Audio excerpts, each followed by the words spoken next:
Hi everyone, my name is Caleb Kahn. This is a story to make a point that I wanted to share with you today. My mom has a quote in our house that says, "You don't remember days, you remember moments." Now, a lot of times this has been true for me, and I wanted to share one particular example that's been very meaningful. When I was about 3 years old, the terrorist attacks of 9/11 took my dad away for a while. He's in federal law enforcement, and one of the things he needed to do was to go and investigate the things that had happened with the events of this terrorist attack. Now, I was pretty little. This happened in the fall, September, and my uncle, Michael, was living with us at the time. I was my mom's brother, and so it was good to have him in the home to kind of be there and support and kind of keep us company as we were missing my dad. I remember one day, my mom was kind of overwhelmed. I know that she was out at the store.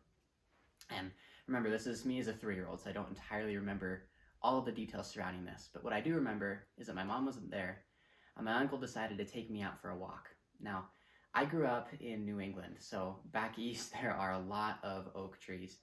And have you ever seen the seeds they make in the fall? Are these little, almost blade-shaped seeds, and when they fall, they spin on their way to the ground. I called these helicopters as a little kid. That was the best way that I could recognize what they were. And my uncle took me out for a walk, and we gathered as many of these as we could find. And as a little kid, I remember it being thousands of them. They were everywhere. We had buckets and bags, and we gathered as many as we could. And in my house, we had a 2-story home. You walk in the front door, there's a little foyer open area, and then you go up the stairs and around, and there's a balcony over the main foyer in our home. And so we took them to the top of the stairs and looked over the edge, and we dumped all of them down into that space from the second story to the first story. And the scene that I can remember is something I can only describe as magical. It seemed like there were thousands of these little helicopter seeds spinning their way to the ground, and it felt like it lasted forever. I still remember looking at my uncle and smiling and seeing how happy he was to be there with me, a grown adult spending time with a 3-year-old, but his joy was genuine. For me, that's how I remember that time. I don't remember that the world was suddenly a scary place. I don't remember that my dad wasn't there for a long time, a couple months, and that we were trying to figure out what was going on.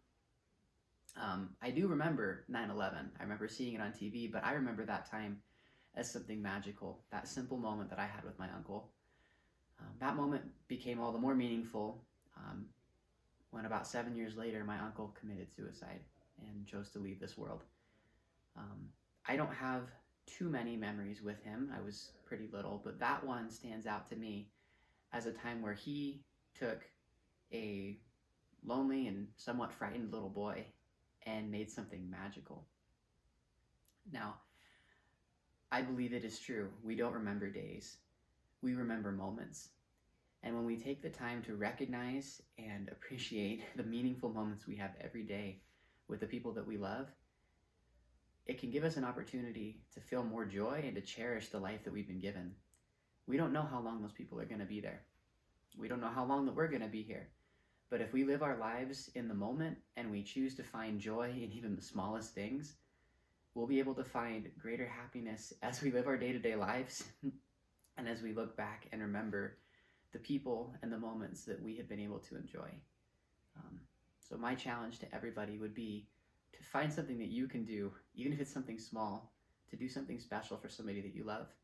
Make the most of every moment, because those moments are truly what matter. Thank you.